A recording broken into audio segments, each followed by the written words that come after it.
continuamos analizando las ecuaciones de Maxwell y su significado, y vamos a ver ahora la ecuación de la divergencia del campo magnético, que he resaltado aquí.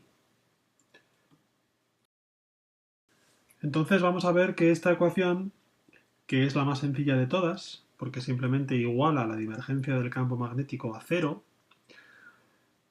lo que nos quiere decir es una condición, una característica muy importante que tienen las líneas del campo magnético, como vamos a ver. Bien, entonces partimos de esta ecuación y recordamos que podemos escribir que el campo B, inducción magnética, es igual a mu sub 0 por H, donde H es la intensidad de campo magnético y mu sub 0 es la permeabilidad magnética del vacío, asumiendo que el medio que estamos tratando es el vacío, ¿de acuerdo? Y por lo tanto podemos escribir la ecuación de Maxwell de la divergencia también como divergencia de B igual a 0. Entonces ahora a esta ecuación vamos a aplicarle el teorema de Gauss de la divergencia.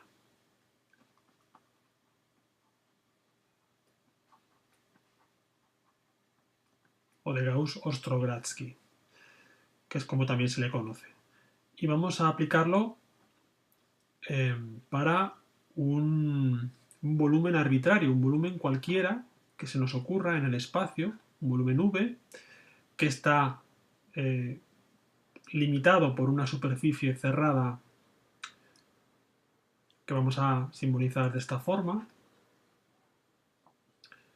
¿de acuerdo?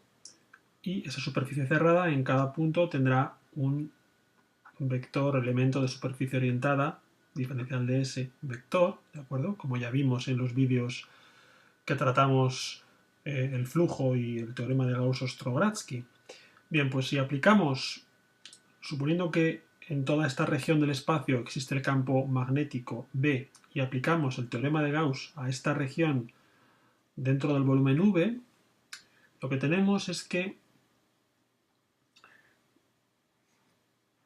la integral extendida a todo el volumen V de la divergencia del campo magnético B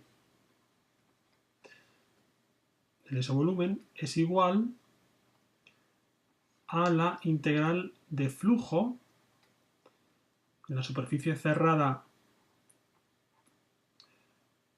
que confina el volumen V del campo B.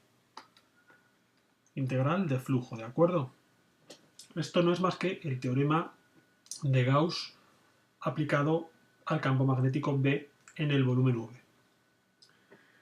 Pero claro, si la ecuación de Maxwell del campo magnético nos dice que la divergencia de B es cero en todos los puntos del espacio, entonces lo que está dentro de esta integral es siempre cero. Por lo tanto, toda la integral es cero. Es decir, el segundo miembro, esta integral de flujo, también es cero.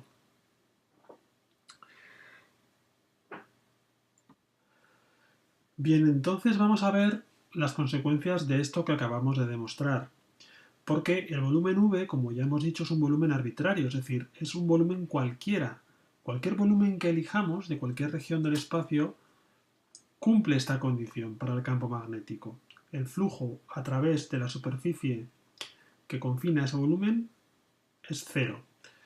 Entonces vamos a relacionar esta propiedad con el concepto de líneas de campo, un campo vectorial, que son aquellas líneas para las cuales el vector B es tangente a ellas en todo punto. Es decir, es una familia de líneas que las podemos visualizar como las trayectorias que seguiría una partícula arrastrada por un fluido para el cual la velocidad del fluido, el campo de velocidad del fluido, fuera precisamente el campo vectorial que estamos tratando.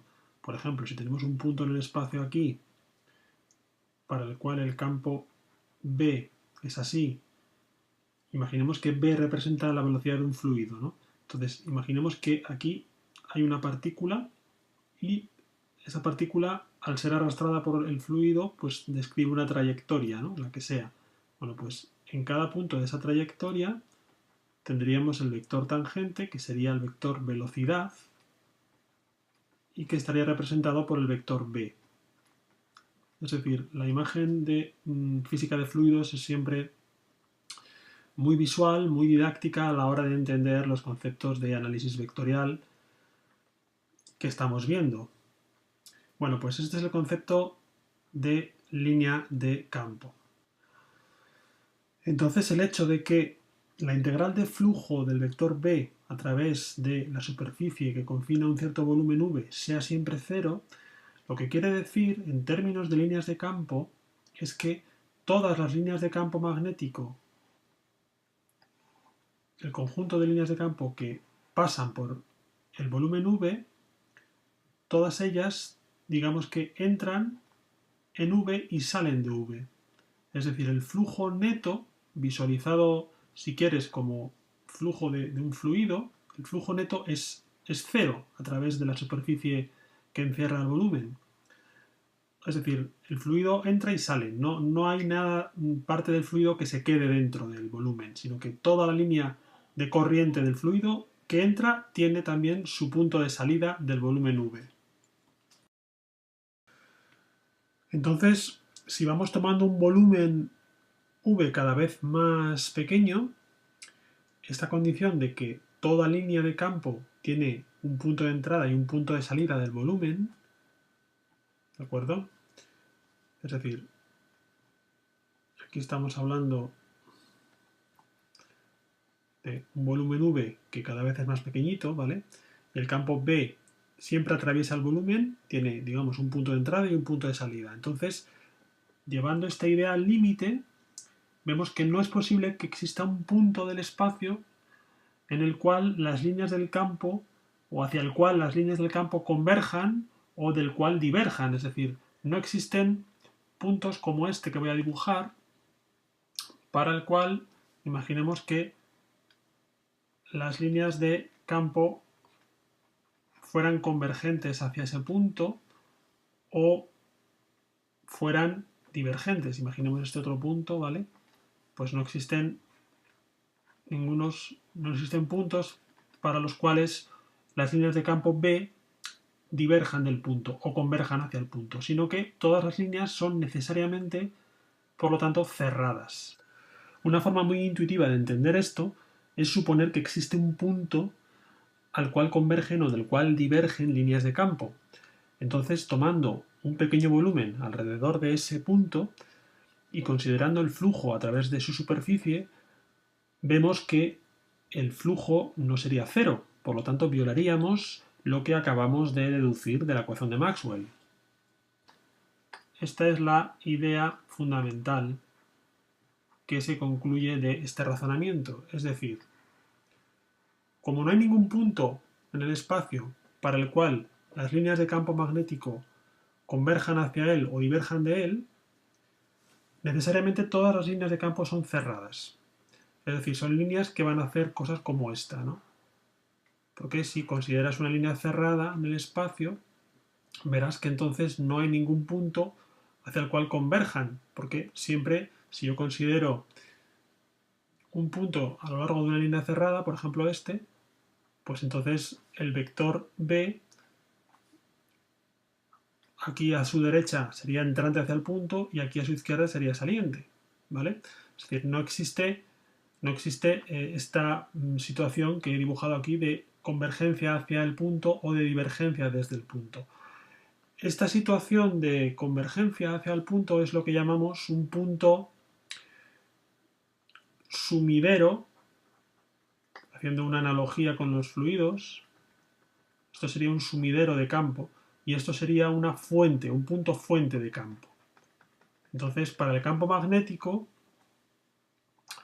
podemos decir que no existen puntos del espacio que sean fuente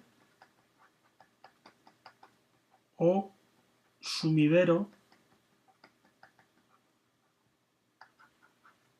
del campo magnético B. O en otras palabras, no existen puntos del espacio en los que el campo magnético nazca o muera, sino que el campo magnético tiene siempre líneas de campo cerradas. Esta es la conclusión principal cualitativa que sacamos de la ecuación de la divergencia del campo magnético. Vamos a fijarnos que, contrariamente a esto, para el campo eléctrico, por ejemplo, si yo considero una carga positiva en el espacio, se comporta efectivamente como un punto fuente del campo eléctrico. Es decir, el campo eléctrico, su divergencia no es cero, sino que vimos que guarda relación con la densidad puntual de carga eléctrica.